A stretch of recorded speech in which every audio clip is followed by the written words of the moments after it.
Hello and welcome to another episode of TTG Conversations 5 Questions News Series. I'm Pamela Chow and today we will be speaking with Eric Ricaurte, founder and CEO of Greenview. Greenview is a boutique consulting firm that advises organizations and companies in the tourism and hospitality sector. And Eric's 20 years in the field, he is an expert researcher and advocate on the topic of sustainability, and he has also launched several collaborative industry initiatives. Hello, Eric. Hi, Pamela. Good morning. So today, Eric and I will discuss how sustainability is now an even more important conversation than before, and how businesses can restart with sustainability in mind. So, Eric, sustainability was already a difficult conversation to have before the pandemic, but now how is it even more urgent? Right. Well, more urgent because the issues around sustainability, the environmental and social issues, are not going away. Issues such as climate change, resource scarcity, plastic, all of that is still continuing to be a problem. There might have been a little bit of a dip in certain areas, but it's definitely one that's going to stay for the future.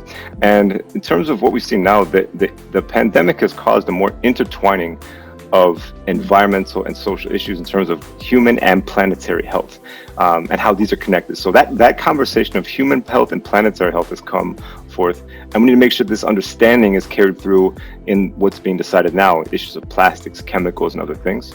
So just that base topic is there. And so it's more of a challenge now because obviously people need to get their businesses back up, but the topic is not going away and the problems are definitely not going away. And we've seen just as part of that, we've seen a lot more people and companies looking to sustainability for their future planning in this downtime in the industry, saying, hey, now I finally have the chance to look at that system I was looking for, or finally start a sustainability program. So there is a lot of that conversation we see going on, and it will come as the industry recovers.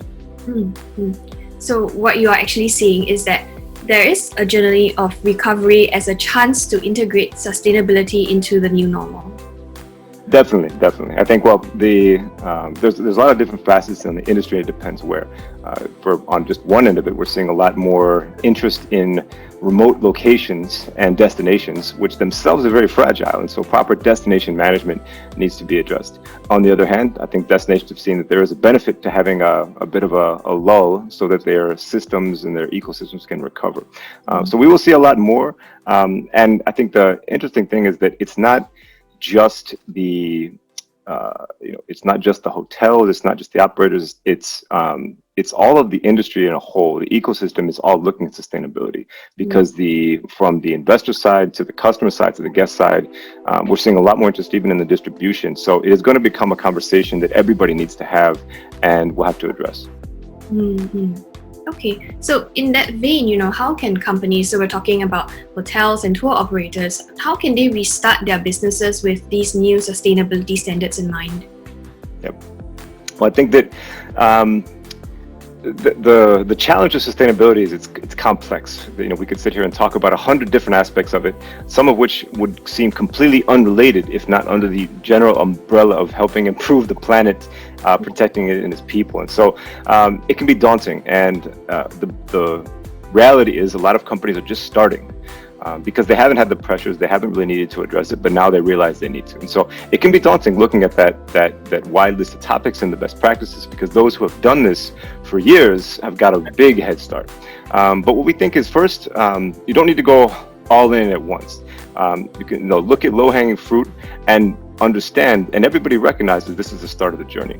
And so as you're going forward, also sharing processes is important. We tend to think of sustainability as a set of standards of, okay, you need to have this in place, this. The building needs to be, a certain amount of efficiency, or, certain, specification on products. But really, it's a process.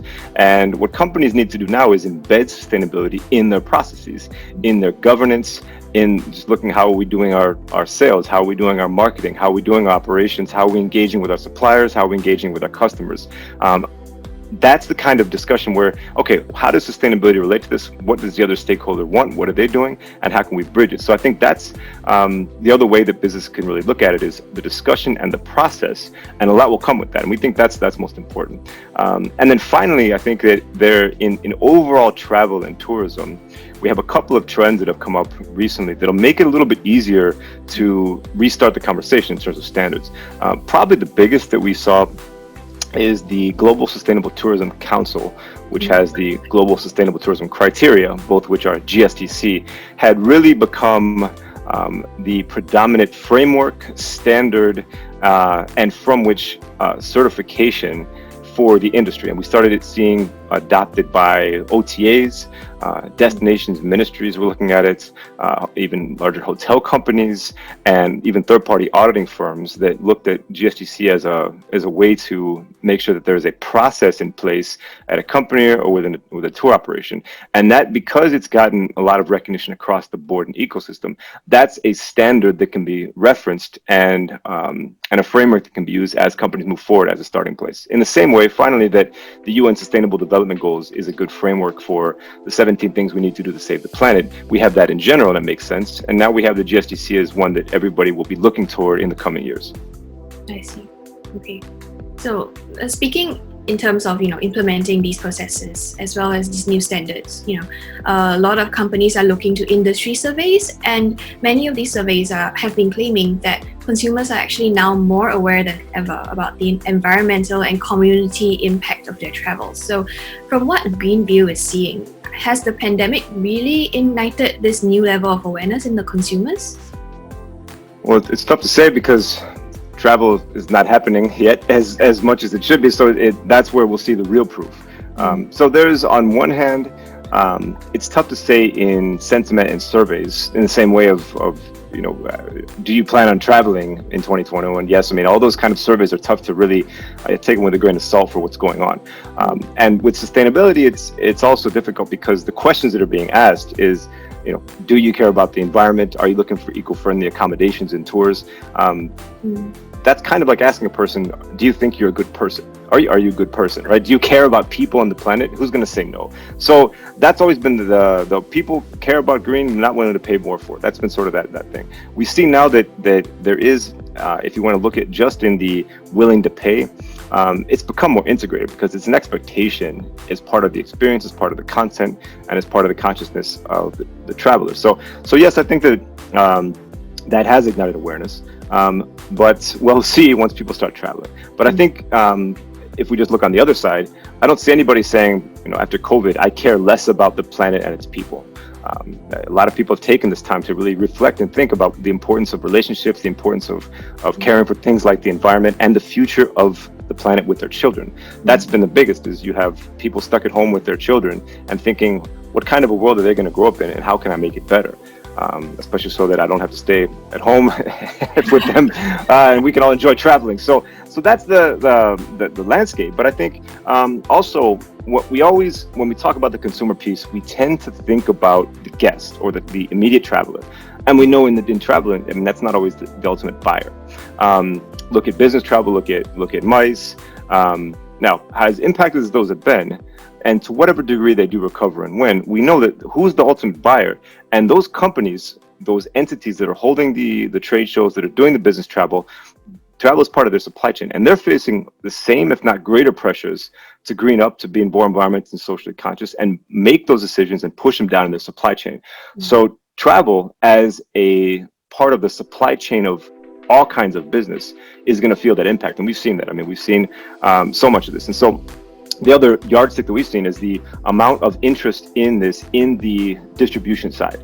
I mean, you see Carlson Wagon the Travel starting a new program with this. We were we've done work for 4 different OTAs or travel distribution companies just pre-pandemic, and we're seeing a lot more of that. Also, just on the sort of calculation side, there's a lot of work on the carbon footprint calculation work that companies, and we're getting a lot because we have the online hotel footprinting tool, where it's a free resource to be able to calculate the carbon footprint of a hotel night stay or meeting space usage, and that's a free tool available. And we've had dozen different inquiries on, hey, we're doing carbon footprinting, we're doing carbon offsetting for the travel industry, and we want to incorporate your tool or the data. So because that's happening, we see there's a lot more of this push that's going to then it's going to get in front of the consumer and the travel buyer. Mm-hmm.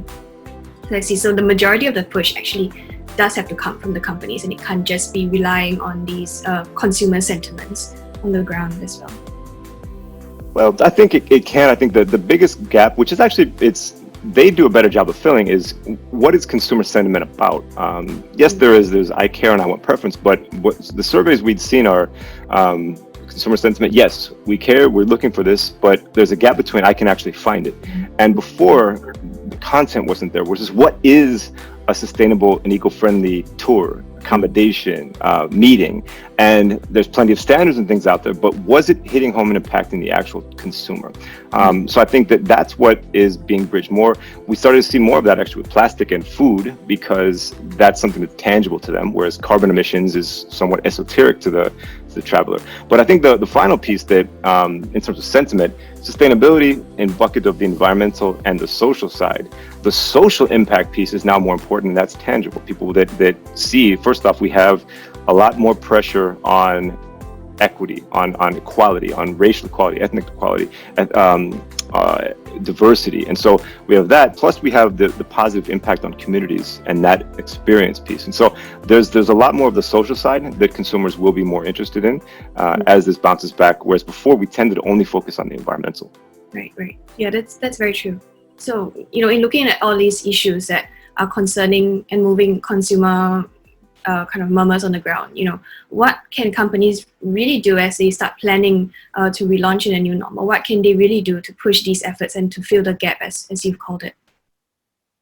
Okay, great question. And I think a couple important ones. The first is that collaboration is key. The premise of sustainable developments is that it's a series of problems that we can't solve all by ourselves. No one country, no one company can solve it, and we need to collaborate. And so there's so much good going on already, so many good initiatives, and to get behind those, because what we need now are solutions. We don't need new initiatives. We need things that are already working to be accelerated, to be catalyzed, and that's what we try to do as well, is to help with that. So collaborate with your association, with your peers, with your the various partners, supply chain, with your buyers, your suppliers. I mean, there's all of that, and collaboration is key. Don't just go and sit in a room and say, how do we do this? First thing is, let's go and see what's already going on and how can we join or help. So that's one. Second, one of the premises of sustainability is transparency, especially on the corporate responsibility. There's a transparency element. And so most companies will disclose, and they will want to disclose, the good things they're doing and even the strategic way they're approaching sustainability. And so you have a trove of best practice and good practice out there among companies that have been doing this for a while and the ones that are just getting going. So the benchmarking and just understanding what are my peers doing, what are others doing in this space, what are best practices, is widely available. So look to that, and then look to see how you can incorporate that. And then finally, I think the process is important, as I said before. Sharing your process of how do we actually undertake this in the company.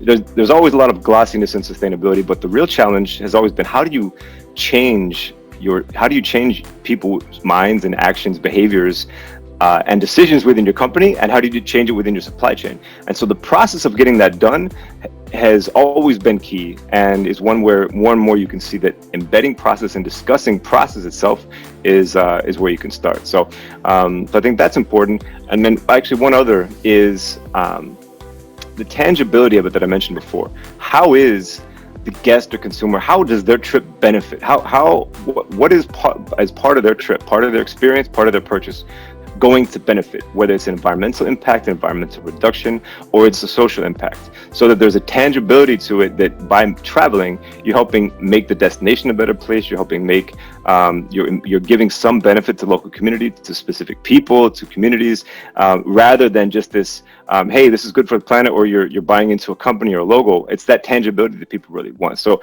people want those stories, and there's going to be a lot of those stories coming in 2021. And so really, communicate better to the guest and customer how their travel is benefiting the environment and the community, or how the steps have really been taken to lessen it, but keep it positive. Mm-hmm. So it's really bringing it from just the concept to actually materializing it and giving a name to it. Exactly. Right. Definitely. That's it. Yeah. That really sounds like a better tourism world of the future.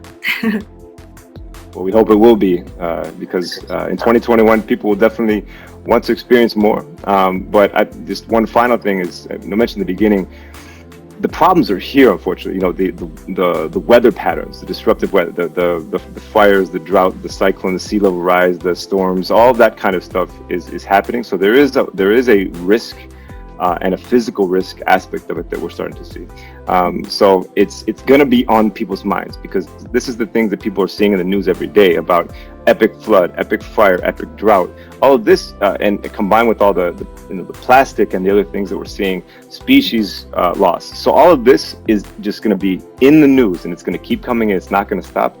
And so that's a call to action as well. So let's see how you can do something about it in every part of your business and everything you consume, and where you travel and how you travel. That's great. All right. Thank you so much for sharing your thoughts, Eric. That's all the time we have and all the questions I have. Were there any wrap-up thoughts that you wanted to conclude with?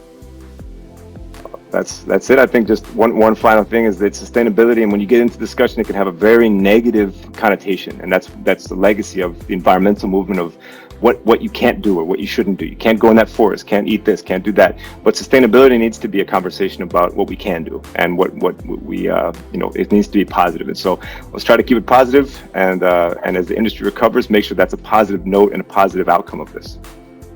Great. All right. And on that note, thank you, viewers, for tuning in as well. If you have any hot button topic that you would like to see us address next in TTG Conversations 5 questions, please let us know. And thank you once again for tuning in, and have a good day, everyone.